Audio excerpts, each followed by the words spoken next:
Genshin impact में प्रीमोजेम्स बहुत ही कम है क्या रे भिख मंगिया।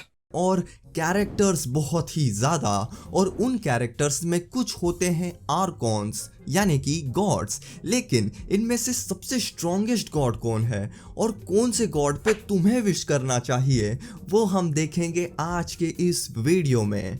ऑल राइट वीप्स, तो सबसे पहले ये बोलना बिल्कुल भी सही नहीं होगा कि इस आर्कॉन पे विश करो और इस आर्कॉन पे नहीं, क्योंकि हर आर्कॉन इस गेम में ग्रेट है और होना भी चाहिए क्योंकि ये गॉड्स हैं।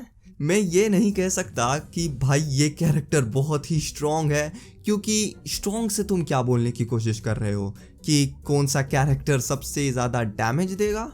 अगर ऐसा है तो तुम कोई भी डीपीएस कैरेक्टर पे विश कर लो, राइडन शोगन पे विश कर लो, क्योंकि ये गेम में हर कैरेक्टर डीपीएस नहीं होने वाला। और अगर कोई कैरेक्टर डीपीएस नहीं है, इसका मतलब ये नहीं है कि वो कैरेक्टर स्ट्रॉन्ग नहीं है या फिर काम का नहीं है, क्योंकि ऐसे बहुत सारे कैरेक्टर्स हैं जो कि बहुत ही अंडररेटेड हैं। और रही बात आर्कॉन की, तो उनमें से कुछ सपोर्ट हैं और कुछ डीपीएस। वैसे तो सारे ही सपोर्ट हैं, सिर्फ एक डीपीएस है, लेकिन फिर भी हम इन्हीं पे आज बात करेंगे जिससे तुम समझोगे आर्कॉन्स के बारे में। लेकिन हम ये डिस्कस कर सकते हैं कि स्टोरी वाइज यानी कि गेंशिन इम्पैक्ट की स्टोरी में सबसे स्ट्रॉन्ग कौन है। तो सबसे पहले हम वेंती से शुरू करेंगे। सो वेंती मेरा सबसे फर्स्ट एक्सक्लूसिव बैनर वाला कैरेक्टर था। पहली बात तो मुझे इसका डिज़ाइन बिल्कुल भी पसंद नहीं आता था, बट जैसे जैसे मैंने इसे यूज़ किया मुझे बहुत ही पसंद आया ये character. Like he is one of the best support character in the game. इसका जो ब्लैक होल वाला अटैक है वो मेरा फेवरेट है, वो मेरा फेवरेट बन गया था। लाइक कौन भाग भाग के जाएगा एनिमीज को मारने के लिए, बस इसका अल्ट मार के स्विच कर दो, सारे एनिमीज मर जाते हैं। स्पेशली वेंती मॉन्स्टैट के रीजन में और ल्यूए के रीजन में बहुत ही यूजफुल है। डाउन साइड ये है कि बड़े एनिमीज और जो नए वाले एनिमीज हैं वो इसके ब्लैक होल में नहीं आते क्योंकि उनका वजन ज़्यादा है। He is also the weakest Archon. Like नहीं, ये रूल नहीं करता है, ना ही ये पावर चाहता है। लाइक जो 8th हार्बेंजर है सिग्नोरा, उसने इसकी एक बार पुंगी बजा दी थी।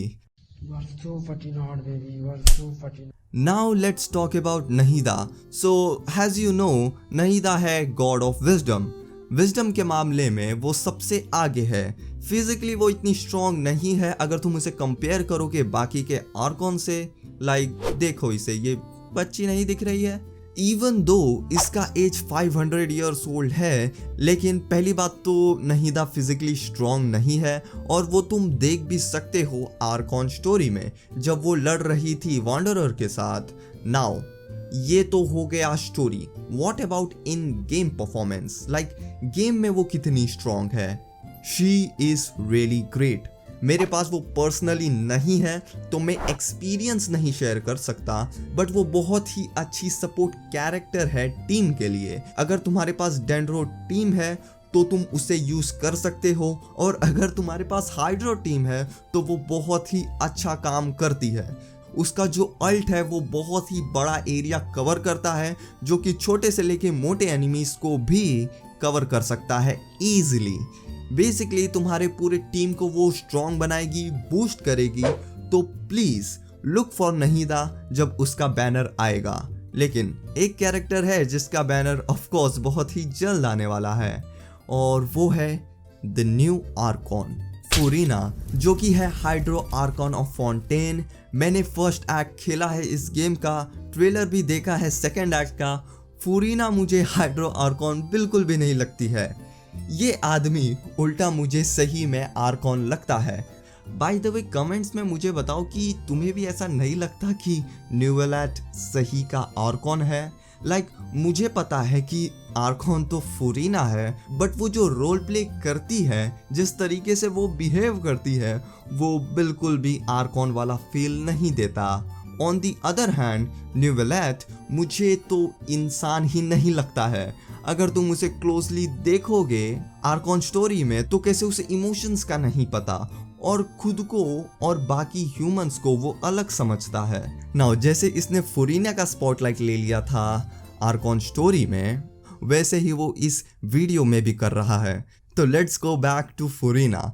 नाउ सबसे पहले मैं गेम वाइज तो कुछ नहीं बोल सकता सिंस कैरेक्टर के बारे में कोई भी इंफॉर्मेशन नहीं है, ना ही मैं लीक्स पे बात कर सकता हूँ यूट्यूब पे, और जो भी लीक्स और बाकी चीज़ें हैं वो मैं इंस्टा पे लोगों के साथ डिस्कस करता हूँ, फॉलो मी देयर।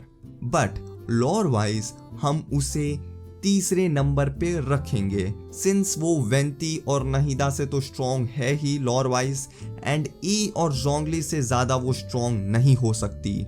और फुरीना को तुम्हें प्रायोरिटी देना चाहिए या नहीं, उसके लिए वेट करना पड़ेगा। कैरेक्टर को आने दो, बट सिंस ये आर्कॉन है, मुझे भरोसा है कि डेवलपर्स अच्छा किट देंगे फुरीना को, होपफुली कुछ ऐसा जो कि डिफरेंट हो बाकी आर्कॉन से। Now let's talk about the Archon जो कि स्ट्रॉन्ग ही नहीं बट ब्यूटीफुल भी है, Raiden Shogun. Only through eternity are you closest to the heavenly principles. Now अगर तुम्हारे पास डीपीएस कैरेक्टर नहीं है तो तुम्हें राइडन शोगन लेना ही चाहिए, क्योंकि अगर तुम डैमेज की बात करोगे तो राइडन शोगन सबसे स्ट्रॉन्ग है पूरे आर्कॉन्स में, क्योंकि जो रिलीज हुए आर्कॉन्स हैं वो सारे ही सपोर्ट हैं। एंड रही बात लॉर वाइज यानी कि स्टोरी वाइज, ई बहुत ही स्ट्रॉन्ग है वहाँ भी। हम ये जानते हैं उसकी सिस्टर के मरने के बाद वो आर्कॉन बनी थी और कैसे उसने वो बड़े से सांप को एक स्लैश में मार दिया था जो कि खानरिया से बिलोंग करता था। उसकी हड्डियां तुम्हें अभी भी मैप में मिल जाएंगी। लेकिन यही नहीं, ई ने सिग्नोरा को भी एक स्लैश में मारा था और उसकी तो हड्डियां भी नहीं बची। एंड माइंड यू, ये वही सिग्नोरा है जिसने वेंटी को मारा था, और ई का जो बेटा यानी कि पपेट जो भी कह लो, स्कारामोश, उसने कितने कांड किए थे सुमेरु में। So imagine how powerful she is. Now अब हम बात करेंगे सबसे स्ट्रॉन्गेस्ट आर्कॉन की जो कि रिलीज्ड हुआ है। He spoke these words.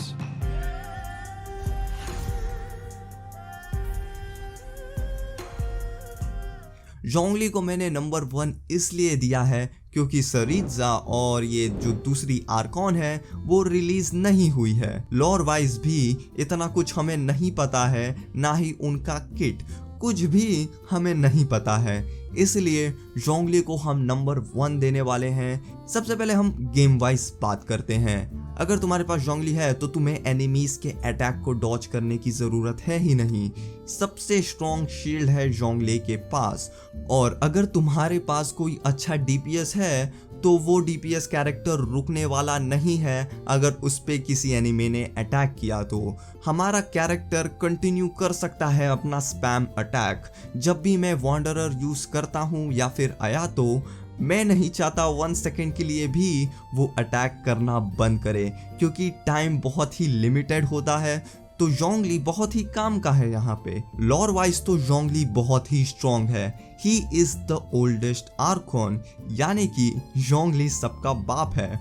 उसका एज 6000 प्लस है, और उसे अगर तुम कंपेयर करोगे दूसरे आर्कॉन जैसे कि नहिदा, उसका एज 500 ईयर्स ओल्ड है। तो इमेजिन जोंगली उस टाइम पे मोरेक्स था और वो आसमान से स्पीयर निकालता था, और लॉर वाइज उसने बहुत से गॉड्स को हराया है, सील किया है। अगर तुमने उसका कैरेक्टर स्टोरी खेला होगा तो तुम जानते ही होगे स्टोरी वाइज जोंगली बहुत ही स्ट्रॉन्ग है। उसने याक्षास को भी बनाया है। Even though he is retired now, अब भी जोंगली one of the strongest Arcon है, और उसका जो लिमिटेड बैनर है वो ऑलरेडी यहाँ पर है। तो अगर तुम्हारे पास जोंगली नहीं है तो अभी जाओ और उस पे विश करो, he is really good. Now अगर तुम्हारे पास जोंगली नहीं है और तुम्हारे पास प्रीमोजेम्स भी नहीं है और तुम उस पे विश करना चाहते हो, तो मैंने ऑलरेडी एक वीडियो बनाया है कि कैसे तुम ज़्यादा से ज़्यादा प्रीमोजेम्स फाउंटेन में कलेक्ट कर सकते हो। क्लिक करो इस वीडियो पे और जाकर देखो। मिलता हूँ मैं नेक्स्ट वीडियो में, बाय।